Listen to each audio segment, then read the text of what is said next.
Jadi bumi itu terjadi lempengan-lempengan, dan lempengan-lempengan itu suatu saat akan mengalami pergeseran, ya. Dan untuk ini hanya manusia yang peka terhadap alam yang bisa.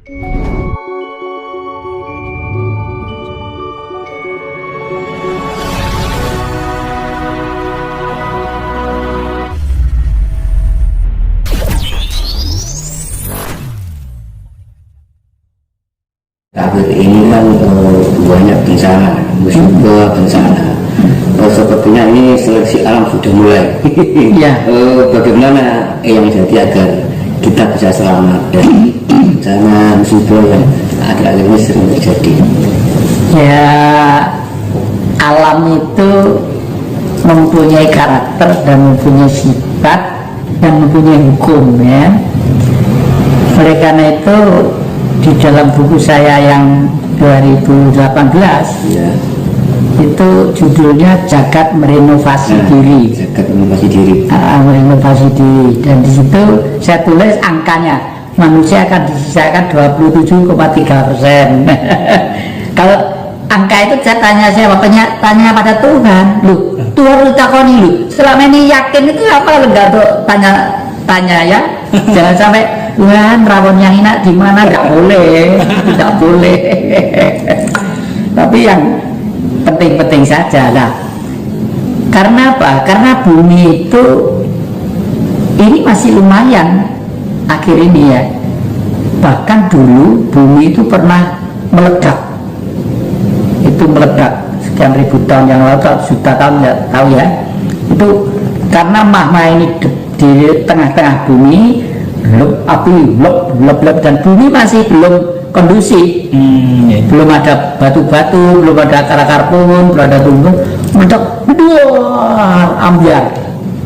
ambiarnya pecahnya menjadi planet-planet, menjadi bintang-bintang itu sebagian, ya.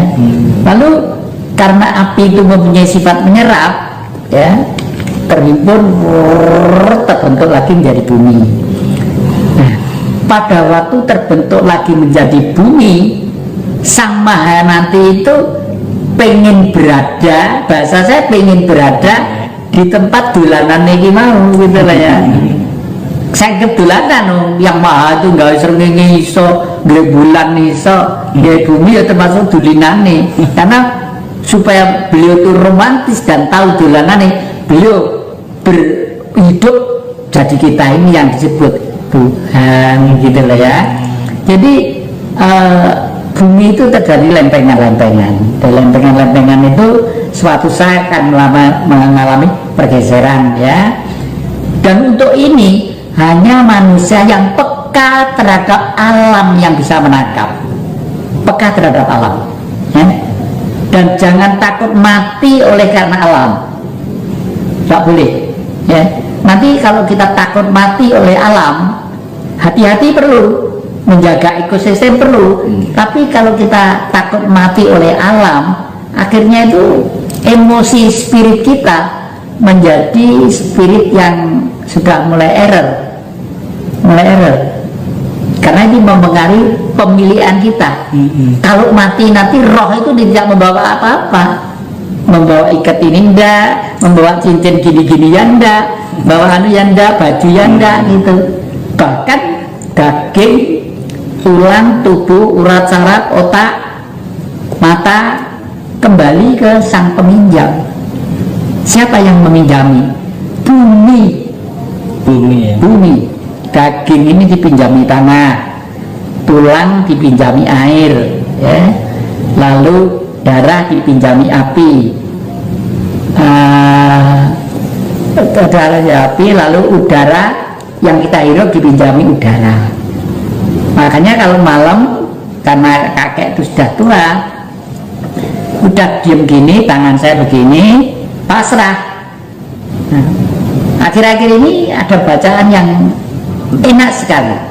Adik-adik pernah mendengar ya peristiwa di Kupang, Nusa Tenggara Timur, itu kan kering banget, kering terus kena bencana gede banget gitu, banyak rumah kebakaran, kering. Sekarang ini mujizat Allah ya Sang Maha sumber air itu jernih-jernih seperti lapindo tinggi-tinggi gitu. Lalu ada danau biru, biru banget gitu, danaunya besar gitu lah. Itulah alam ya, alam akan bergerak sesuai dengan hukumnya. Nah, tetapi seyogianya kita itu ya sudah, jangan memikirkan alam yang terlalu tinggi, cukup mengerti terhadap alam sehingga kita ini hidup itu sudah kosong, zero, nol, itu istilahnya nol.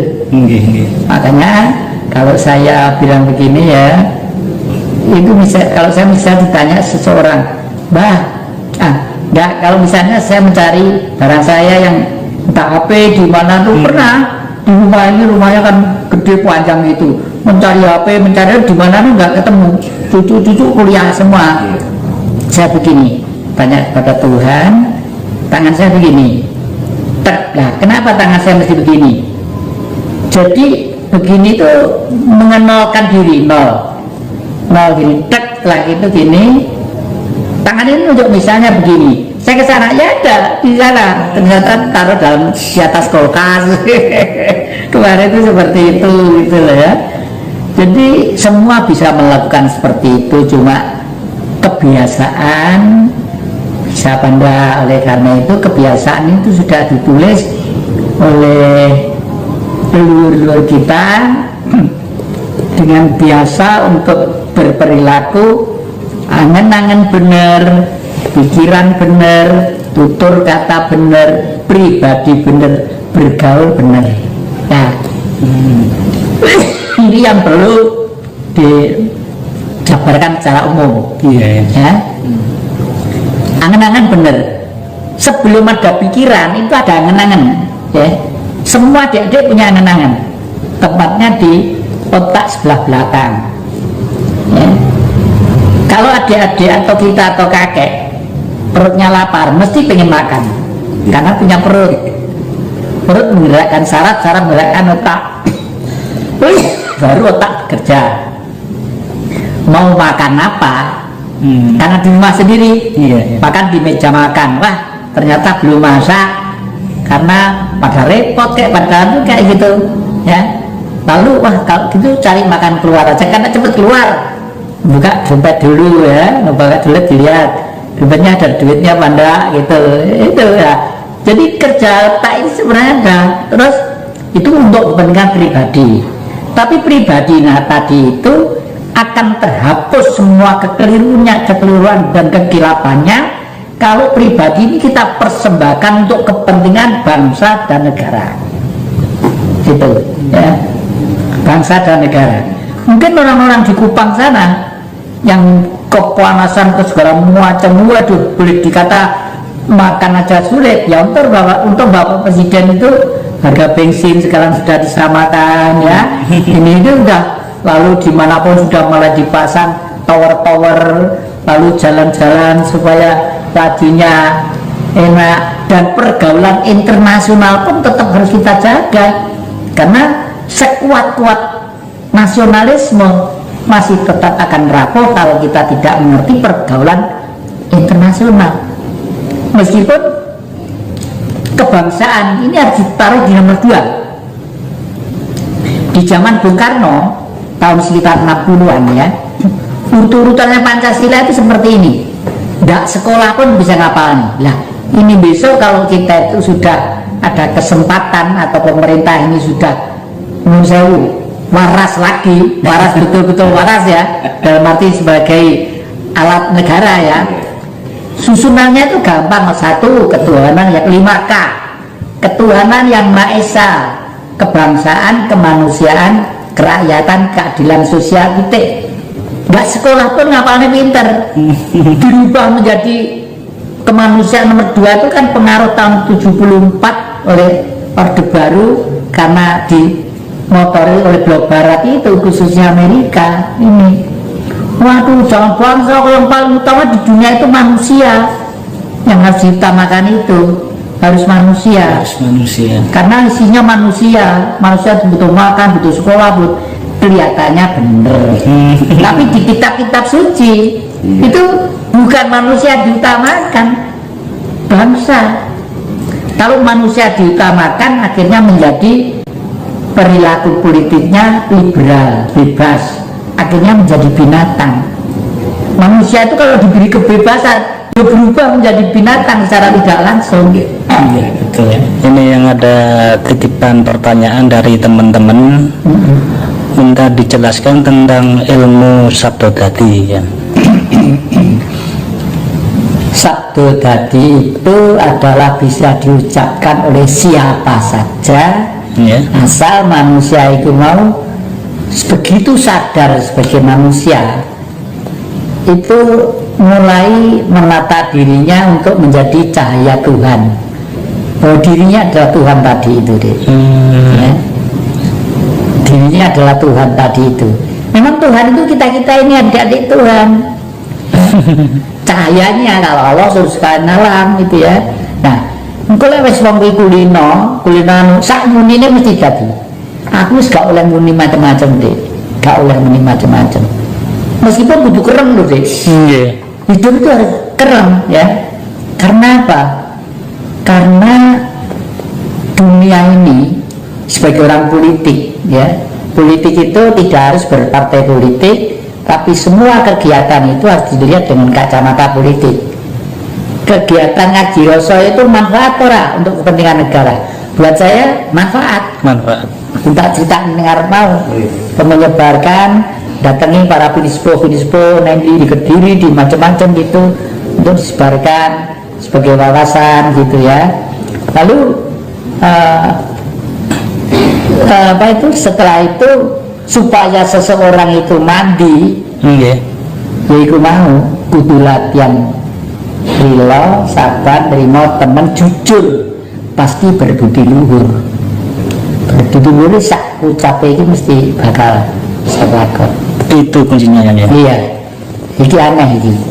Aku iki seneng kuwi Pak Mujair, seneng. Nggih. Terus aku lagi nyekar ibu bapak minta, itu mesti mampir makamnya yang Mujair.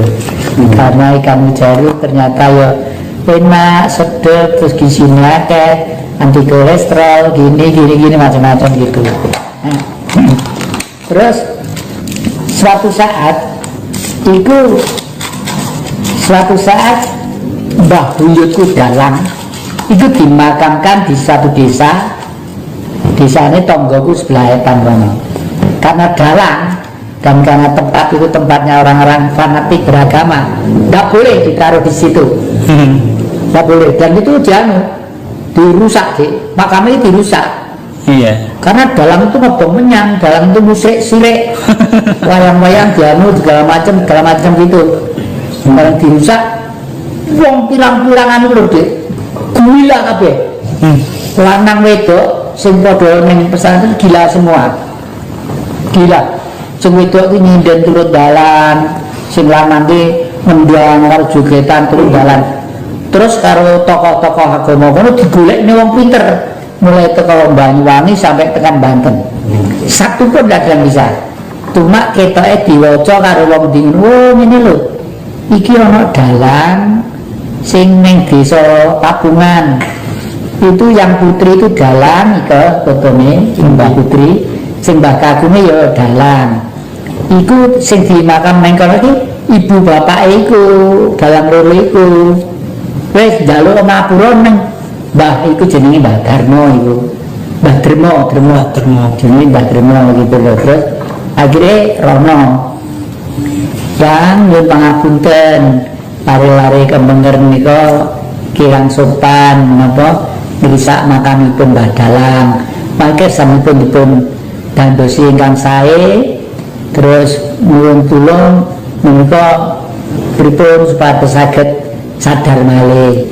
Mungkin itu lah sapa-apa yang kono ki ngene wong pinter agama, wong pinter ngene-ngene dan apa panyune wis ditapa karo Gusti. Nggih.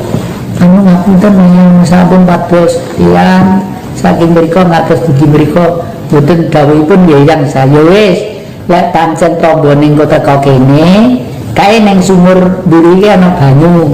Kan ngombe banyu kene kabeh. Sumere sesenggot ngene kae, Dik. Nggih. Senggotan jomblang ngene. Tuh gani dia waras kabeh, Dik.